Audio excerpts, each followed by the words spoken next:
Vamos continuar agora. O que eu estava dizendo, Jesus nesse momento, né, ele estava questionando os fariseus, os saduceus, os escribas, que o acusavam, ele e os discípulos dele, de não seguir à risca tudo que estava como doutrina, né, escrito no Antigo Testamento, ou no Torá, que era o livro básico de evolução sociocultural religiosa do povo hebreu, o povo judeu.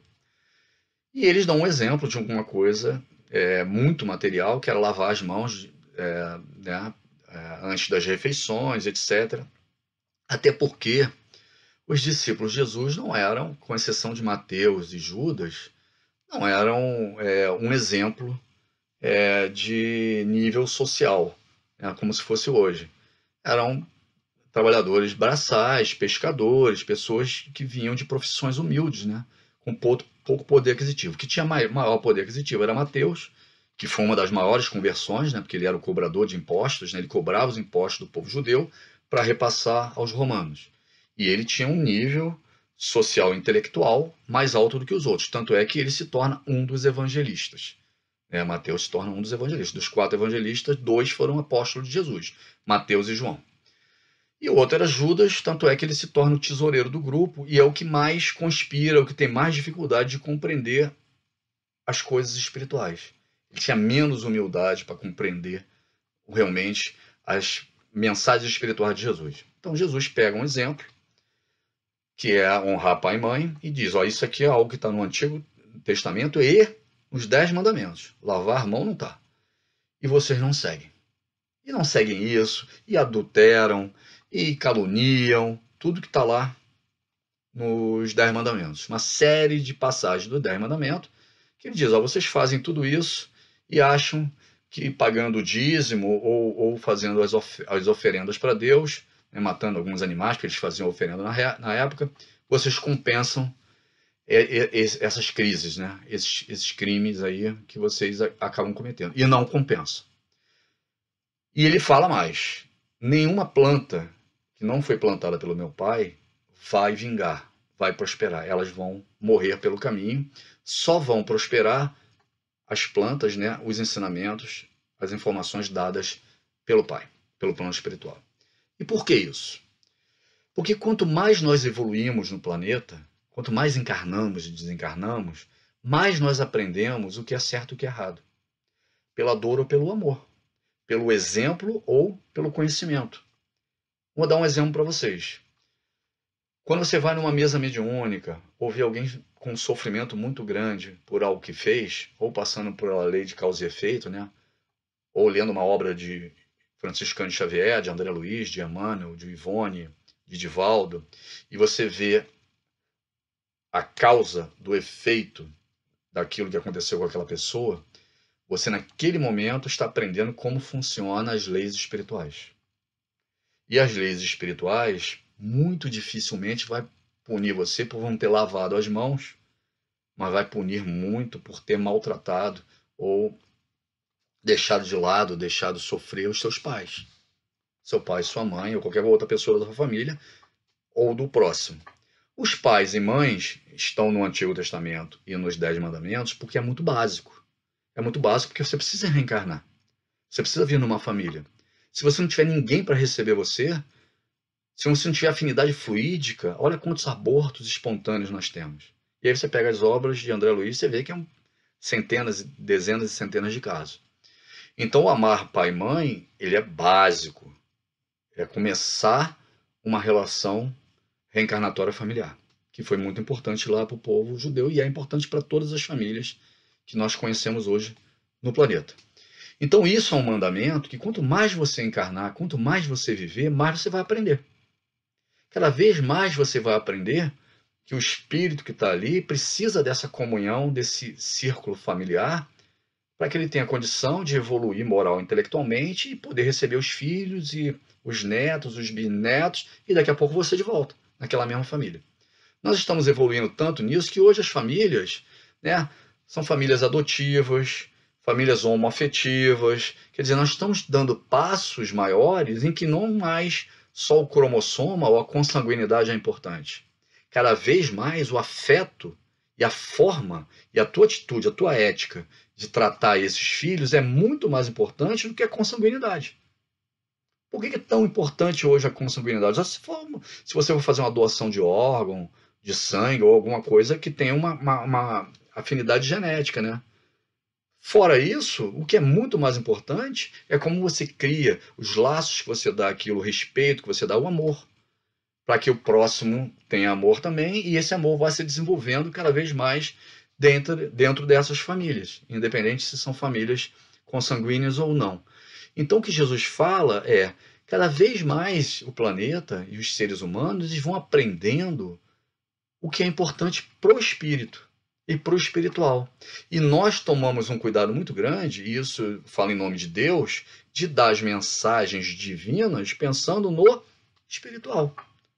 No material, não eram mensagens divinas, eram mensagens para conter o povo, para evoluir esse povo, que até hoje é assim. O povo judeu hoje tem um grande grau de intelectualidade, de laço familiar, de transferência intelectual, né, de capital intelectual, graças ao Torá, ao Antigo Testamento, que preza muito isso, de passagem de pai para mãe de conhecimento. Né?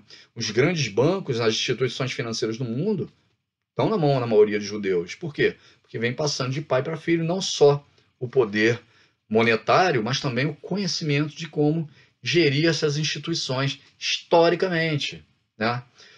Então Jesus sabia que com o tempo nós íamos evoluindo espiritualmente, íamos deixando de lado coisas que não tinham tanto sentido para o espírito e íamos fortalecendo determinadas regras, determinadas informações divinas, porque é essa que faz diferença na evolução do espírito daqui para frente. E aí a gente vê isso no item 9. Enquanto Jesus estava falando, um fariseu o convidou para jantar em sua casa. Tendo entrado, ele pôs-se à mesa. O fariseu então começa a dizer para si mesmo: Por que ele não lavou as mãos antes de comer? E Jesus lhe disse: Agora vós, os fariseus, limpais o que está por fora, do copo e do prato. Mas o interior de vossos corações está cheio de rapinas e de iniquidade. Insensato que sois. Quem fez o que está por fora, não fez também o que está por dentro? Lucas, capítulo 11, 37 e 40. Então ele começa a falar, não que não fosse importante lavar as mãos, a higiene. Né? A gente não está aqui para encarnar para ficar doente, para ter dificuldade, para o povo não crescer. Mas isso não era o mais importante. Então Jesus ele rebatia isso. Você está muito preocupado com as aparências, com o exterior, mas o mais importante é o espírito. Aí você para pensar, né? Ontem eu vi uma live do Divaldo, muito interessante. O Divaldo tem os pontos dele, né? Um senhor de 92 anos, espírita, com uma obra maravilhosa, um conhecimento mediúnico que a maioria de nós nem de perto tem, e traz algumas opiniões que vem mudando com o tempo. Né? Do espiritismo do início de Franciscano Xavier, né? Ou no início do século, de Bezerra de Menezes, de Eurípides de Barçanufo, não é o mesmo espiritismo de hoje. E o Divaldo traz uma informação de que desde setembro do ano passado, e eu acredito piamente nisso, o plano espiritual já vinha avisando de alguma coisa que estaria acontecendo por agora. Por exemplo, essa crise, essa pandemia. Mas digamos que hoje nós, com medo ou com desespero, sendo espírita, tivéssemos acesso a Jesus e sentássemos para conversar com Jesus hoje. Não sei o que ele diria. Sei que ele poderia curar um monte de gente, trazer informações preciosas até para ajudar dentro da crise, da pandemia, isso para impactar o materialismo, que é o que ele fazia na época. Mas provavelmente ele ia dizer, olha, se preocupa mais com o teu espírito. Se preocupa mais em ajudar quem está precisando. Se preocupa muito mais em amenizar a dor dos outros do que com a sua própria morte. Por quê? Porque existe uma lei de causa e efeito. Obviamente nós não vamos suicidar e colocar em risco e sair daí de peito aberto. Vamos seguir as orientações como os judeus faziam, seguindo as orientações do Antigo Testamento, né? De higiene, de contato pessoal, de cuidados, óbvio que vamos fazer. Mas se tiver que pegar em você e você não resistir, vai acontecer. E a gente sabe disso. Nós espíritas sabemos disso. Sabemos que Deus e a prece faz muita diferença. E faz toda a diferença no momento desse. Mas se você tiver com a tua programação para passar por essa dificuldade agora, você vai passar. Ah, podemos mudar através da prece, através da oração, através dos pedidos? Óbvio. Pedis e obtereis. Mas a lei de causa e efeito está sobre todas as cabeças do planeta. Então Jesus ia falar, cuidado, máscara, luva, álcool, beleza, mas não exagera. Porque tem tanta gente precisando da sua ajuda, precisando do seu amparo, e você precisa estar apto para isso. Eurípides fez isso, Bezerra de Menezes fez isso. Não se iludam, Bezerra passou por uma série de pandemias, e de pragas e de pestes, e era médico. Eurípides desencarna com 30 anos de idade, né? Com um desgaste físico enorme, porque ficava receitando de madrugada o tempo todo, atendendo ao próximo. Chico Xavier teve muita dificuldade física, apesar de ter, né, durado até os 90 e poucos anos, mas ele viveu muitas dificuldades físicas também, por causa da dedicação que ele tinha em cima da doutrina, de vista, de coluna, de coração e uma série de dificuldades, porque ele investia muito mais tempo em busca do próximo e recebeu várias moratórias espirituais do que no cuidado físico dele mesmo. E a gente vê isso nas obras, né? A gente vê isso nos relatos. Se você entrar no YouTube, tem vários relatos das pessoas que conviviam diretamente com ele, dizendo como ele vivia e o que ele se passava. Os judeus, né, continuando, os judeus menosprezando os verdadeiros mandamentos de Deus para se dedicarem à prática de regras estabelecidas pelos homens, das quais seus severos observadores faziam casos de consciência. A essência, muito simples, acabara desaparecendo sobre a complicação da forma. Como fosse mais fácil praticar os atos exteriores do que se reformarem moralmente, lavar as mãos do que limpar o coração, os homens iludiam a si mesmos e se acreditavam quites para com Deus, porque se habituavam a essas práticas, mas continuavam como eram, pois lhe ensinavam que Deus não exigia mais nada. Eis porque o profeta disse: é em vão que esse povo me honra com os lábios, ensinando máximas e leis humanas. E a gente vê isso em muitas religiões. Quanto tempo a gente fica, né, numa religião, né, rezando a mesma história, fazendo aqueles ritos, que são até bonitos culturalmente falando. E o povo hebreu também tem muito. Então é muito tempo em rito e pouco tempo na caridade. Às vezes pouco tempo na reforma íntima ou no sermão. Mas isso está mudando. As próprias religiões mais antigas estão mudando isso. A gente vai agora às missas, aos cultos, você vê que já estão fazendo reflexões maiores sobre as reformas íntimas. Não tão profundas como nós fazemos, graças a Divaldo, Joana de Ângeles, Ivone, mas com uma profundidade muito maior do que acontecia 30, 40 anos atrás. E mais preocupados com a caridade, preocupado com o social, né, com o trabalho social, com as diferenças, com as desigualdades sociais. Então as religiões estão evoluindo também. Por quê? Porque Jesus já tinha avisado. As leis divinas, que são as leis espirituais, vão sobrepor as leis materiais ou as leis humanas. Assim também aconteceu com a doutrina moral do Cristo, que acabou sendo colocada em segundo lugar, o que faz com que muitos cristãos, da mesma forma os antigos judeus, acreditem ter a salvação mais assegurada pelas práticas exteriores que pelas práticas morais. É a esses acréscimos feitos pelos homens à lei de Deus que Jesus se refere ao dizer: toda planta que meu Pai Celestial não plantou será arrancada. A finalidade da religião é conduzir o homem a Deus, mas o homem só chega a Deus quando se torna perfeito. Portanto, toda religião que não torna o homem melhor não atinge o seu objetivo. A religião em que se acredita encontrar o apoio para fazer o mal é falsa, ou foi falsificada em seu princípio. Esse é o resultado a que chegam todas as religiões em que a forma supera a essência. Lembra disso?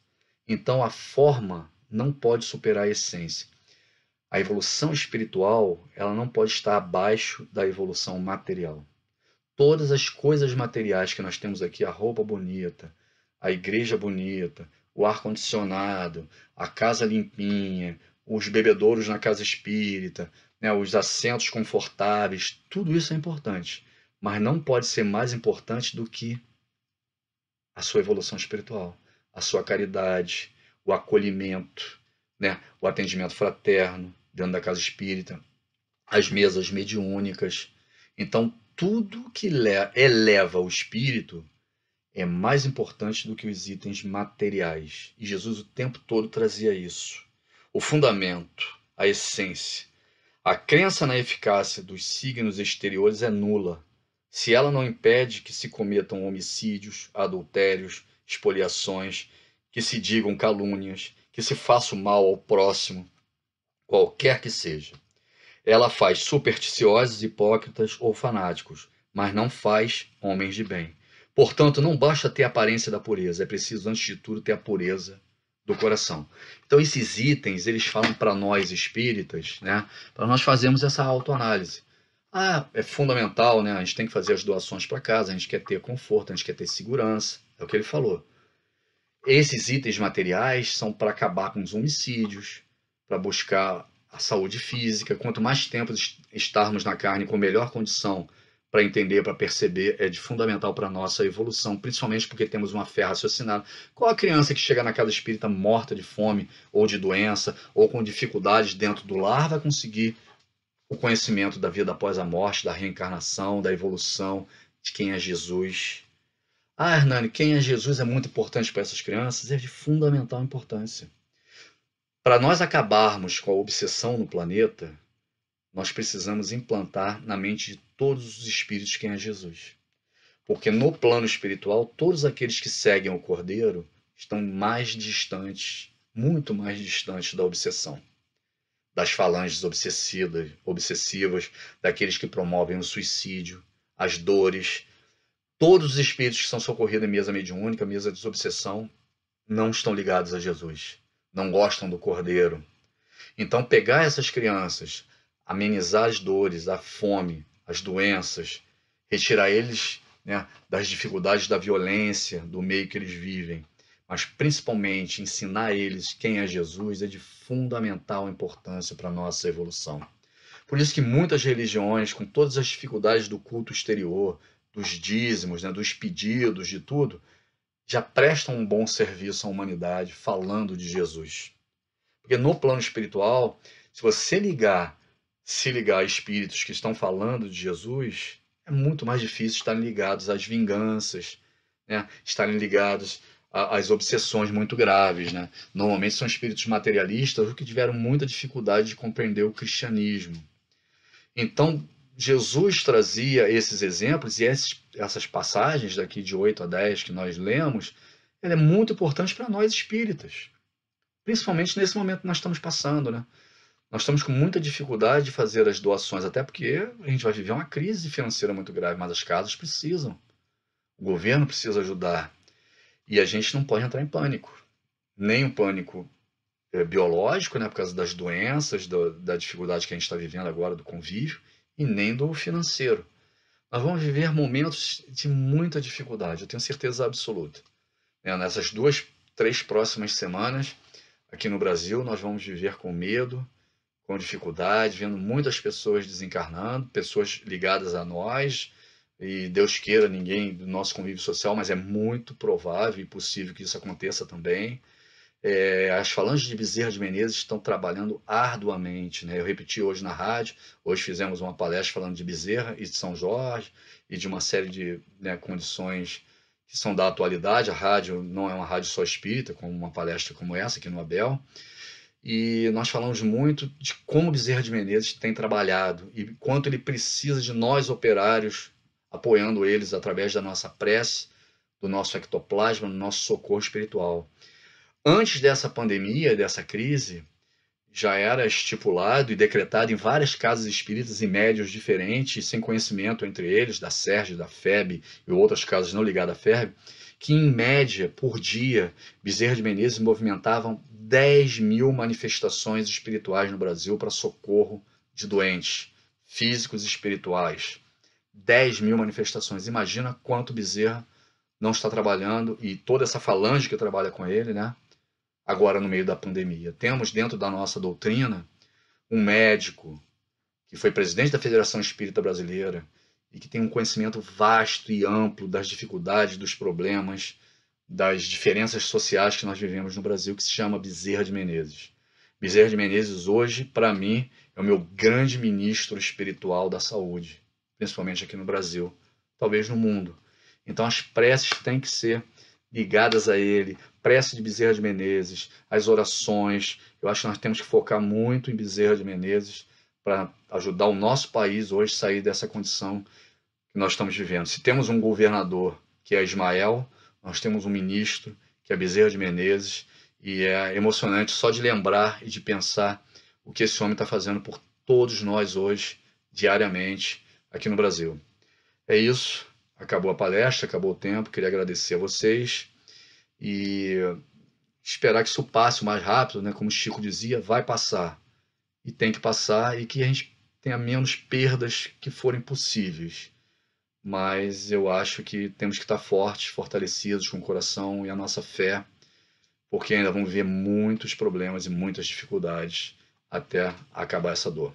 Obrigado e boa noite a todos. Um beijo enorme a todos.